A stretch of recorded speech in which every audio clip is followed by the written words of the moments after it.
I have a lot of experience in this particular practice, and you have way more experience in your own life. So the invitation is to take stuff in and play with it. Like my son takes objects and just smashes them. That's the first thing. He's like, what's this? Let me see what it's like to hit it. And so the encouragement is for y'all to do that with these ideas, not to take anything for granted. Like, mash it up against stuff and see what happens. That's a call to inquiry. What is relatefulness? What is relatefulness? What's the larger context that we're situated in?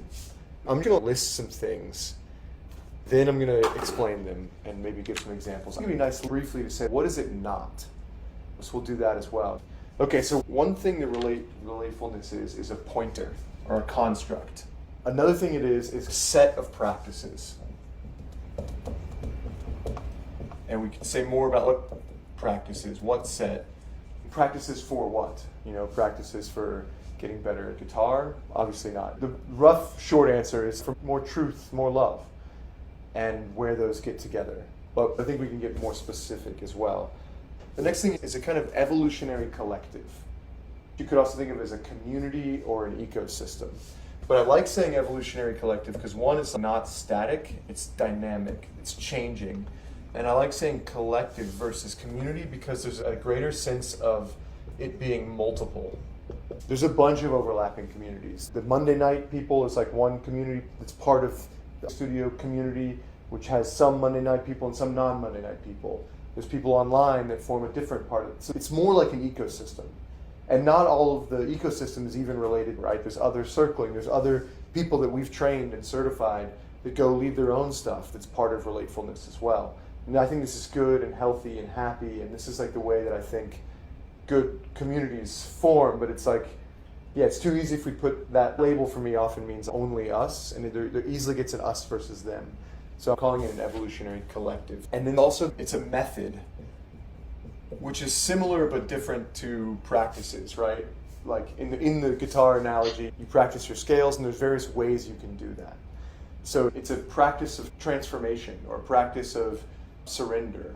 Transformation being like, let's grow, let's change, let's be better. Surrender typically more like, let's let go, let's receive, let's be with. Transformation is become more. Surrender is like, yeah, just we're here, present, as is, perfect, whole. And part of that wholeness is that becoming to be more.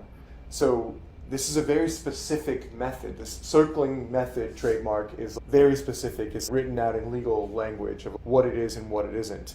We're a little bit wider here. We use a wider range of things. But it still has very specific ways of doing things. We do a focus circle.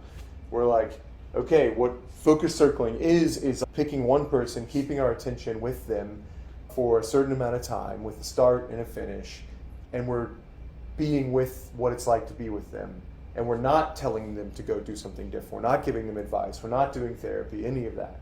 So it's a very clear method. This is the way it's done. This is not the way it's not done. The method of math or the method of cultural anthropology, those are great methods. It's just not what we're doing here. So there's a bunch of different methods. I think there's more that I could say about those, but that's a good start. So what it is a pointer, a set of practices, an evolutionary collective, and a method for a bunch of stuff. Methods. It's kind of a set of methods, bucket of methods, since I already used set. What are some things it's not? Anyone, and you guys online can also jump in. It doesn't seem to be isolating. It's not isolated. Yeah, totally. Relatefulness refers to relating. There's a sense of it being a we situation. The particular method that we do is paying attention to more than whatever like that one thing is. It's not support, yet it can be supportive, but it's not meant to be support, I don't think. No, it's not meant to be support. It's super supportive without aiming at that. Right. Right.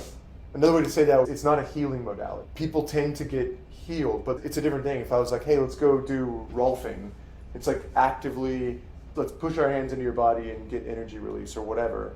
It's like actively saying we're going to make your body heal in some way or realign the muscles, and we're not doing that. We're like, we're just going to be with what's here. It's pretty different. Yeah, exactly. Not a healing modality. It's not therapy. It's not like a feel-good thing necessarily. Again, people tend to feel good after they come here, but there's no guarantee. the thing that we're present with might be really weird feelings, like really uncomfortable, really sad. We might be present to grief. We might be present to constitutional changes and the way that feels to us. That stuff is real. And so we're like, let's be with what's real. And the love that we're talking about, that we're aiming towards, it's inclusive of the human experience. The feeling of love that's like, yeah, I can love myself in all of my imperfections and all of my anger, disappointment, joy, ecstasy, turn on, whatever. All the stuff that's not normally allowed in my being, I can come to love it and find healthy ways to express it. Am I allowed to ask questions? Yeah, about yeah. that? Okay, so let's say like grief is what we are focused on. It feels like such a practice to not go into healing when someone is suffering. Yes. It feels like counterintuitive and like I'm a bad person if I don't jump in. Yet that's not what we're doing here. Exactly. So we're learning, if I'm understanding this correctly, we're learning how to just be with in a different way. That's it. Okay. Yeah, well said. And that's really interesting, right? Why does it feel like you're a bad person for not helping? Like, is it ethical? Is it like somebody told you that you needed to help? Or like, is it ingrained in you? What's the deal? Is it habit?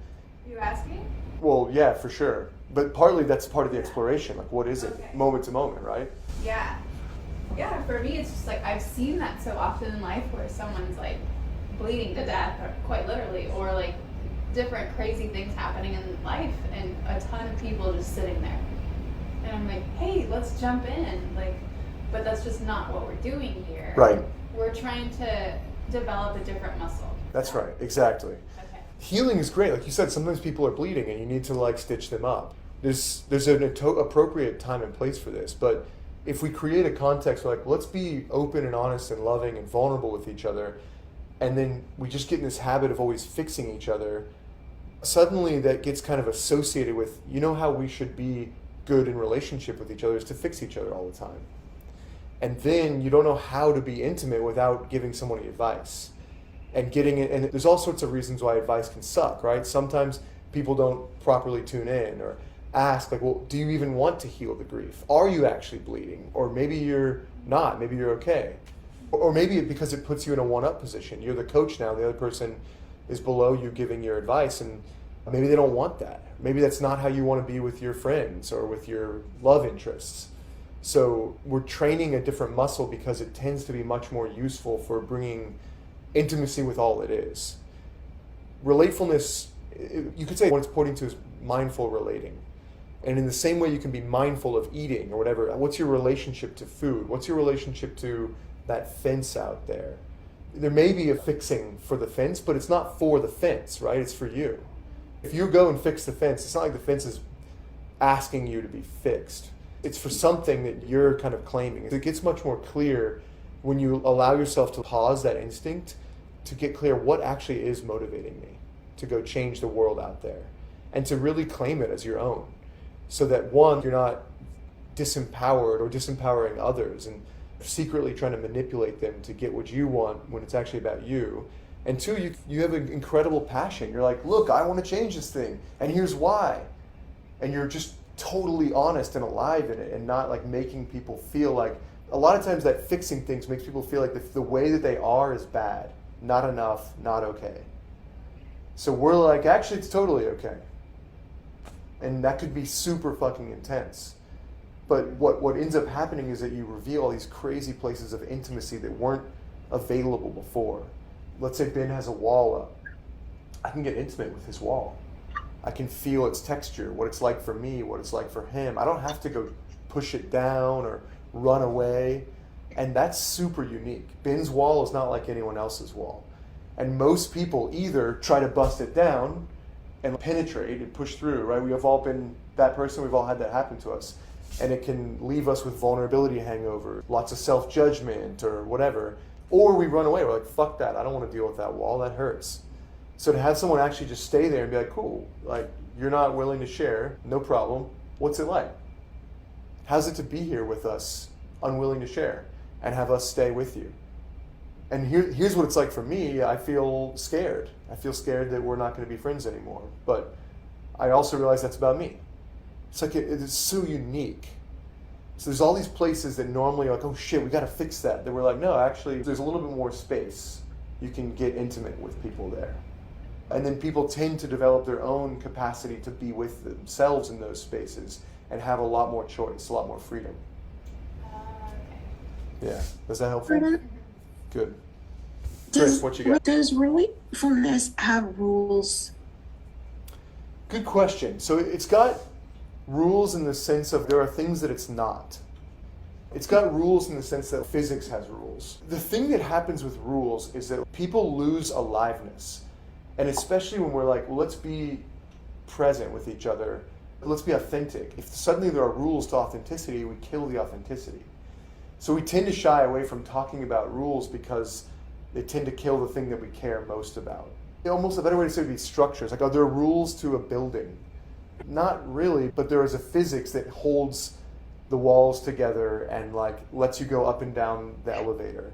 It's similar here. There's structures that allow you to do the thing that we call relatefulness. If you don't follow those structures, you're not doing relatefulness, you're doing something else. And you'll get a different result because it's a different method. You can build all sorts of shit with steel and electronics. If you don't follow the structure of buildings, you won't get a building. It could be fucking amazing. You may get a car, you may get a piece of art. It's just not this very thing. And part of what's really unique about this is this evolutionary quality. Relatefulness is self-awarely from the get-go aware of its evolutionary quality, that it is changing and growing and that it is an arbitrary construct. It's just a pointer. It's not an object unto itself. And so like part of the rule to it is that like the rules change kind of contextually moment to moment. And that sounds like super recursive in a way that means nothing. I get that. But it actually is a real thing because if it becomes static and solidified and codified in a particular way, it no longer is relatefulness. If it's not alive, it's dead. And what we're saying is that by definition, relatefulness is alive. So if you've got a dead thing, if you're doing a dead practice, you're not doing this. And it's the same as mindfulness, right? It's just mindfulness and relating. So if you're doing a rote activity that doesn't actually bring forth kind of the verve of boom, then you're not actually being mindful, right? You're just punching the clock, or you guys know what I'm talking about. There's some sort of clock or refrigerator metaphor or something. Yeah. Yeah. Yeah. Okay. So yeah, great question. I didn't answer that great, but I think that's another good topic. We only have 2 minutes left. Okay. So Your answer was on point. okay, good. Awesome. Yeah, good question. Okay, so this thing about it being a pointer, one thing I want to say is that I think there's a quality of when you name stuff that hasn't been named before, suddenly whole new worlds open up. I was thinking of The Little Mermaid, you know, where it's like, what do they call them? Feet? There's this whole new world of like, wow, like what it's like to have like feet that separate and move, and like suddenly all these things, because you can have a name for it, there's a new reality that gets birthed into being.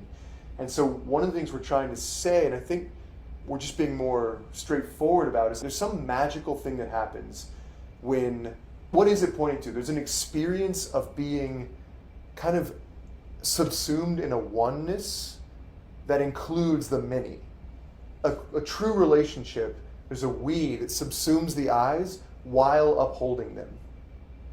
Like, you are Spencer, I am Jordan. We are definitely unique and different from each other. We see the world differently, and there's a togetherness, there's like a parallax that happens. There's a synthesis that creates something new in our meeting in any given moment. It's the experience of that, which I think everyone actually has had. It'll come from like making love. It'll come from that late night slumber party when you're a kid. There's this feeling of whoa. It'll come not even with other people, right? When you're in the woods, this mystical, awe-inspired moment. That experience is what relatefulness is pointing to. An experience of co-presence or wonder. Where two are one and still two. I think that's what it's pointing to. Okay, what are some of the set of practices? I mentioned like there's a love quality of empathy, compassion, being with. There's a truth quality that's speaking to honesty, integrity, authenticity. Where those are the same, right? If we're truly honest, we have to admit that we care about people, we care about what they think, and it matters whether you hear what I'm saying or not. And if we're truly loving, from that point of view, there's a willingness to enter the vulnerability of being honest even when I'm afraid it's going to make me look bad or something like that. There's a quality of subject-object moves. What are we practicing? We're practicing a kind of meditation where subjective experiences become objects. And then in the methods sense, it's a unique way of making intersubjective experiences inter-objects. This is an emerging method of collective epistemology, meaning how do we know what we know together, and how do we speak to that? There's an increasing collective awareness around bias and collective shadow, and this practice is a method of bringing more awareness to that, more naming, more being able to share our unexamined assumptions, not just the individual unexamined biases and blind spots, but the we blind spots. And doing that in a loving way, right? Because it's already obviously happening culturally. There's a lot of that happening. You know, America sucks for all these reasons. No, America's amazing for all these reasons. Both are true. How do we hold that? And how can we as America allow the America sucks to penetrate in a way that we can learn from and grow and be better? That, I think those are the kinds of questions we're trying to answer here in a kind of weird microcosm. Closing thoughts or questions? I really want to know more about this aliveness. How to recognize it and stick with it. That seems like a whole topic all by itself. Well, I mean, briefly, you know it when you feel it. There's no method you have to learn. It's just remembering. It feels fucking alive. Doesn't mean it feels good, right? Like, when you eat something disgusting, it feels alive. You're like, ugh, get this out of my mouth. But you know it when you feel it. I was going to say, there's questions I have that's really for a much longer topic, but it has to do with the evolutionary collective, and curious how you've seen it, evolutionarily changed since you began this journey. Yeah. But that's for another time. That's awesome. Yeah, I'm going to see if I can give a really brief answer to that. I've seen it mostly get more mature. And one of the ways that shows up that's kind of paradoxical or vulnerable for sure leading it is that we have less of an urgency to be different or change or prove that this is deep or powerful or mystical or transformative. So there's a lot more willingness to just be with what is. Awesome. Thank you guys. That's it. We'll start practicing in a couple minutes.